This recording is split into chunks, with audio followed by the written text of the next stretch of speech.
Buenos días, bienvenidos a la charla de salud sexual y reproductiva.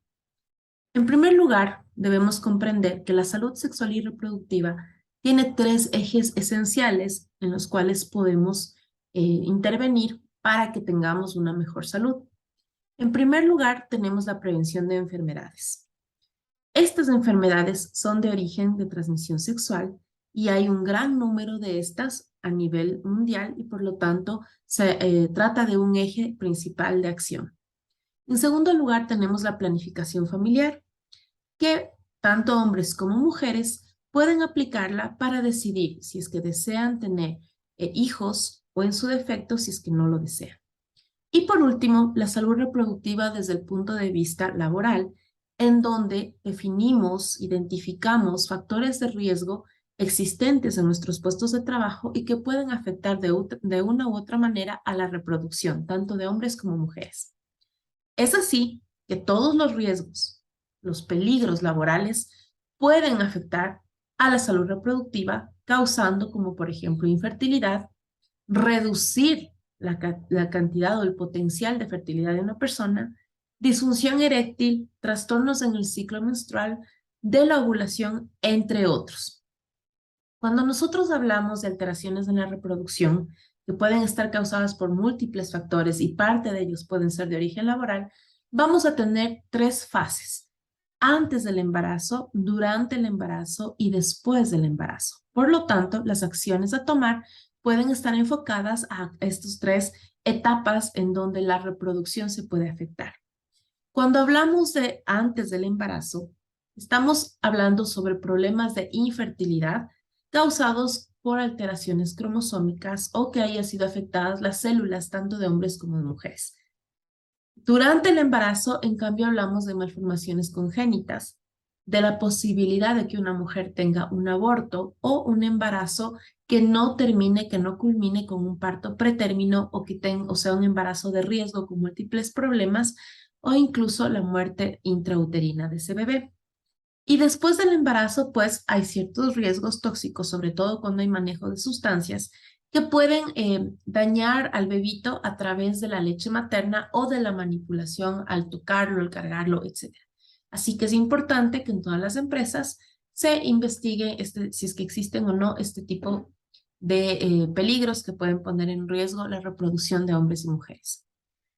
Vamos a ver algunos de los factores de riesgo que están asociados a todo esto que hemos visto anteriormente y solo los vamos a ir considerando o tomando en cuenta para hacer la prevención.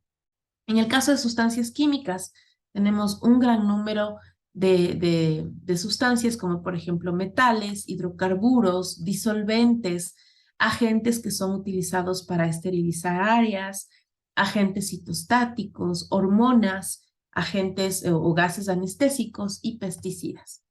Cuando hablamos de agentes físicos o ambientales, pues tenemos todo lo que se trata de la satisfacción o de la sensación de la percepción del ambiente que nos rodea, como por ejemplo el calor, ruido, vibraciones. Si es que hay radiaciones ionizantes, si es que hay radiaciones no ionizantes, como por ejemplo los rayos infrarrojos o los microondas, y el estrés, la carga de trabajo, si es que somos fumadores pasivos, etc. En cuanto a agentes biológicos, hay un gran número de patologías que se asocian a la alteración, tanto en hombres como mujeres, en cuanto a su capacidad de reproducción.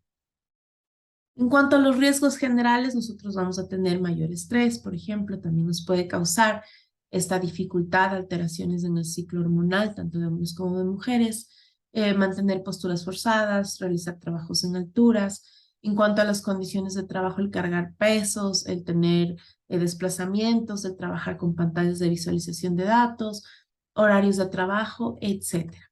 Es decir, que hay que tener mucha precaución con todo lo que hacemos para que no nos afecte ni antes, ni durante, ni después de las etapas que hemos visto de la reproducción. Ahora vamos a pasar al segundo tema, que es la prevención de enfermedades de transmisión sexual, que es igualmente uno de los ejes primordiales dentro del marco de la prevención de la salud sexual y reproductiva. Vamos a revisar este pequeño video, por favor, preste atención.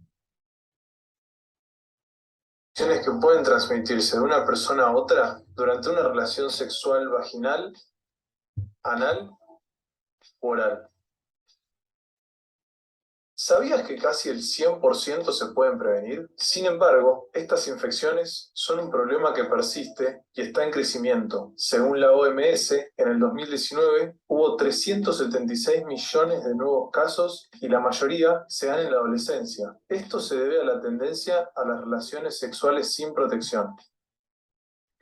Además, a mayor cantidad de parejas sexuales, existe mayor probabilidad de la transmisión de alguna infección. En 2017, según el diario El País, en España, el 30% de los adolescentes menores de 18 años reconocieron haber tenido al menos 4 parejas sexuales. Esta situación se repite sin dudas en muchos otros países, pero las personas adultas tampoco están libres de riesgos. El aumento de los divorcios entre los mayores de 45 años se ha visto asociado a un pico de contagios en las ITS para este grupo etario. Pero ojo, el problema no es la sexualidad en sí, que aparte de ser placentera, tiene muchos beneficios para la salud, sino el sexo no seguro.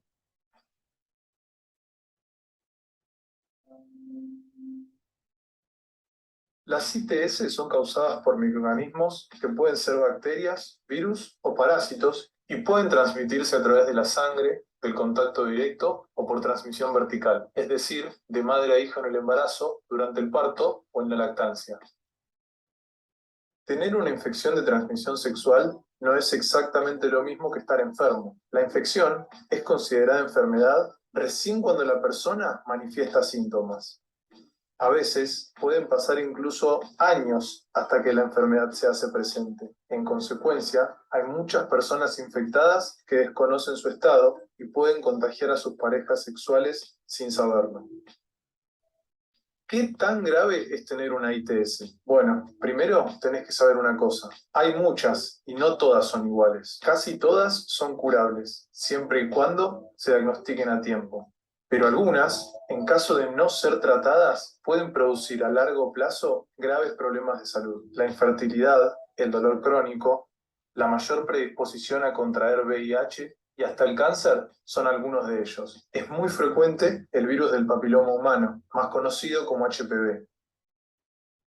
Algunas formas de este virus son capaces de ir generando daño en forma silenciosa en el cuello del útero y con los años conducir al cáncer de cervix. Todo esto se puede prevenir con los controles ginecológicos adecuados y desde el 2017 con una vacuna que forma parte de nuestro calendario nacional. Sin embargo, aunque parezca mentira, es el tercer tipo de cáncer más frecuente entre las mujeres en Argentina, luego del de mama y el colorectal, aunque ya hablaremos de esto en los próximos videos del canal. No te olvides de suscribirte para recibir más info sobre educación sexual. Pero no todo está perdido. ¿Sabes cuál es la única forma de impedir todos estos contagios? Y sí, claro, el uso del preservativo y el campo de látex, los llamados métodos de barrera. Y por supuesto, la abstinencia sexual, pero no es necesario tanto sacrificio. Debido a prácticas sexuales no seguras, cada día más de 1 millón de personas en el mundo contraen infecciones de transmisión sexual. Por eso es tan necesario cuidarse y cuidar a los demás.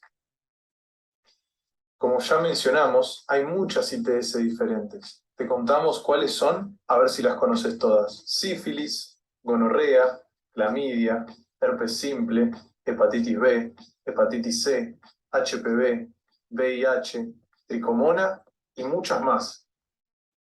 ¿Y ante qué síntoma sospechamos de una ITS? La aparición en los genitales, como pene, testículos, vulva, el ano o la boca, de lesiones como úlceras, llagas, verrugas, vesículas, sean dolorosas o no, secreción vaginal o peniana anormal, de diferente color, maloliente o no, agrandamiento de los ganglios inguinales, dolor o ardor al orinar, dolor a nivel vaginal durante la penetración, dolor abdominal bajo o menstrual anormal, picazón o ardor en vagina, vulva o en la zona de vello púbico o a nivel anal.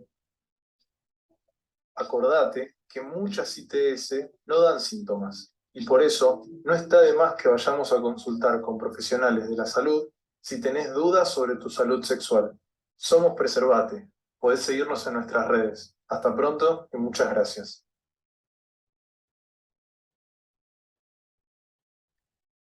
Vamos a tomar en cuenta cifras que realmente nos alarman. Una de cada 25 personas en el mundo tienen algún tipo de enfermedad de transmisión sexual.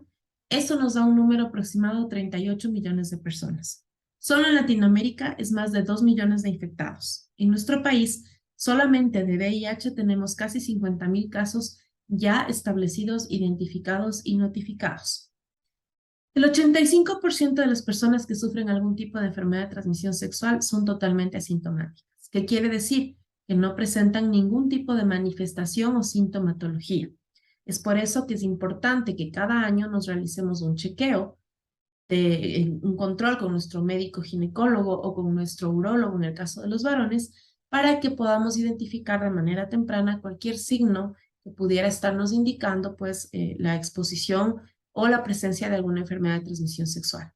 El 35% de las personas que sufren alguna enfermedad de este tipo, pues ya presentan también secuelas o afectaciones en su reproducción. Y el 99% de estas enfermedades son prevenibles. ¿A través de qué? De buenas prácticas de higiene sexual y del uso del preservativo. Si nosotros vemos a nivel mundial, las principales enfermedades de transmisión sexual con cifras más elevadas son clamidia, blenorrafia, sífilis, tricomoniasis, herpes, papilomavirus y hepatitis B. No se incluye dentro de este grupo pues al VIH, sino simplemente a las otras enfermedades que son como que más comunes, ¿no? Todavía sigue siendo el hombre con mayor riesgo de presentar este tipo de infecciones, pero el número de mujeres también ya empieza a incrementarse.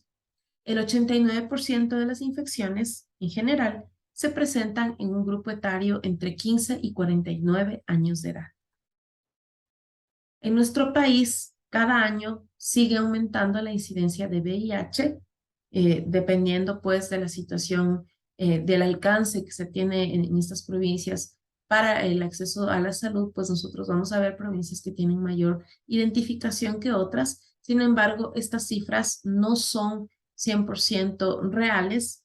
Hay un gran número de personas que aún desconocen que tienen esta infección y por lo tanto se estima que estas cifras sean mucho mayores. Vamos a ver un video referente al VIH.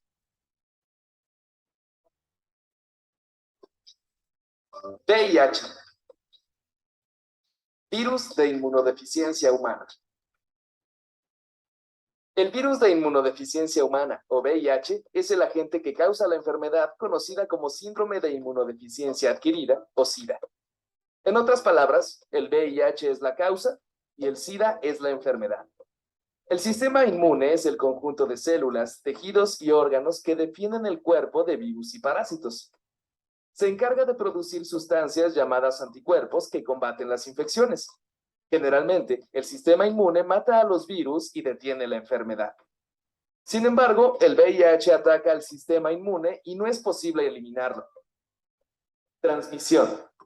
El VIH se transmite de diversas maneras: por contacto sexual sin importar el género, por sangre o fluidos corporales, de madre a hijo durante el embarazo, parto o lactancia. El VIH no se transmite por el contacto. No puede infectarse al dar la mano, ni al abrazar, ni al usar el baño o beber del mismo vaso que una persona con VIH. Diagnóstico. El diagnóstico de VIH se realiza principalmente a partir de dos pruebas llamadas ELISA y Western Blot, las cuales buscan en la sangre anticuerpos que combatan a ese virus. Un resultado positivo necesita ser confirmado con un segundo estudio para poder hacer el diagnóstico de VIH. Síntomas. Cuando una persona se ha infectado por VIH, puede presentar distintos síntomas. En la etapa inicial, generalmente ocurren de semanas a meses después de adquirir el virus. Los síntomas pueden ser fiebre, dolor de garganta, muscular y de articulaciones, inflamación de ganglios linfáticos, es decir, pequeñas bolitas debajo de la piel, en el cuello o en la axila, y salpullido en la cara, cuello y pecho. Estos síntomas pueden confundirse con los de otras enfermedades y generalmente pasan desapercibidos. Más tarde, la enfermedad se manifiesta con dolor abdominal, náuseas, vómito y diarrea, pérdida de peso e infecciones en pulmones, cerebro, ojos y boca. El SIDA es la etapa final de la infección por VIH, en la cual el sistema inmune está tan debilitado que ya no se puede defender contra infecciones. Las llamadas infecciones oportunistas, que normalmente no afectarían a individuos con un sistema inmune sano, y los cánceres, se vuelven más frecuentes y agresivas. Finalmente, puede sobrevenir la muerte. Tratamiento. Actualmente no existe cura para el VIH. El tratamiento disponible para controlar los daños causados por el SIDA son medicamentos llamados antirretrovirales y otros fármacos que actúan a diferentes niveles. Las personas infectadas por VIH también pueden necesitar tratamiento preventivo para evitar las infecciones oportunistas. Prevención. Hay diferentes acciones que puedes hacer para prevenir la infección del VIH, como usar un condón de látex cada vez que tengas sexo, utilizar solamente jeringas nuevas, usar solo tu propio rastrillo o navaja de afeitar, practicar junto con tu pareja sexual exámenes para detectar VIH.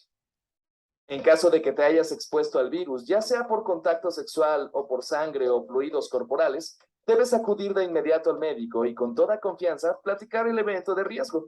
Si te realizas un examen para detección de VIH, recuerda que debes repetir la prueba entre 6 semanas y 6 meses después. La recomendación de repetir la prueba se da para que el cuerpo tenga el tiempo suficiente y prepare o produzca la cantidad de anticuerpos necesarios y que estos puedan ser detectados a través de la prueba. Después de un contacto de riesgo o de posible contagio, se debe mantener el preservativo o la abstinencia hasta poder realizarse en 3 o 4 meses el examen. Después de este examen, si sale ya negativo, repetírselo nuevamente en 6 meses. Siempre es recomendable hacer una prueba de VIH todos los años, ya que nunca se sabe, hoy por hoy, por ejemplo, la mayor cantidad de personas que se contaminan pues son personas regulares, no como hace unas décadas que eran pues profesiones o actividades de riesgo. Hoy por hoy todos tenemos este riesgo, así que es una recomendación válida el que nos hagamos la prueba de identificación una vez al año. ¿Por qué es que todas estas enfermedades de transmisión sexual se promueven o crecen tan rápidamente? En primer lugar, porque no usan o utilizan de mala manera el condón. En segundo, porque hay gente que tiene una muy baja percepción del riesgo, lo ve como algo imposible de contraer. Y porque principalmente en nuestra población, donde la cultura es más bien de no educación sexual, pues los chicos tienen prácticas o creencias como, por ejemplo, si es en la primera vez no te puedes quedar embarazado ni te puedes contagiar. Así que esto nos lleva aún más al aprobar más bien prevenciones o conductas que puedan generar prevención. Las ETS son tan importantes que en hombres entre 15 y 45 años pueden ser la tercera causa de muerte a través de las distintas complicaciones que pueden llegar a tener, y en las mujeres la segunda. Recordemos que el papilomavirus es una enfermedad de transmisión sexual que puede pues dar inicio al cáncer de cuello uterino, y por lo tanto esto también hay que tener mucho cuidado, ya que entre 17 y 45 años es en donde más tenemos esta mortalidad. Siempre, ante cualquier enfermedad de transmisión sexual ya identificada, diagnosticada, se debe notificar a todas las parejas sexuales que se haya tenido para poder hacer la prevención y que todos, tanto hombres como mujeres, reciban el tratamiento. Si es una pareja que tiene alguna enfermedad y solo el uno se trata, pues esta enfermedad nunca va a desaparecer, ya que se van a seguir pasando entre el uno y el otro. Importantísimo, durante el tratamiento no se debe mantener relaciones sexuales. La protección es básica y fundamental. Usar preservativos, tratar de mantener una sola pareja sexual a la vez, o sea, de manera simultánea. Mientras más parejas se las tengan, pues más alto es el riesgo de contagio. Y realizarse una vigilancia médica a través de chequeos preventivos o en caso de que hubiese algún síntoma, algún cambio en el estado de salud actual, pues igualmente acudir, y sobre todo la prueba de VIH realizarnos una vez al año. Esperamos que esta información haya sido recibida por todos ustedes con agrado y estamos siempre a las órdenes. Muchas gracias por la atención.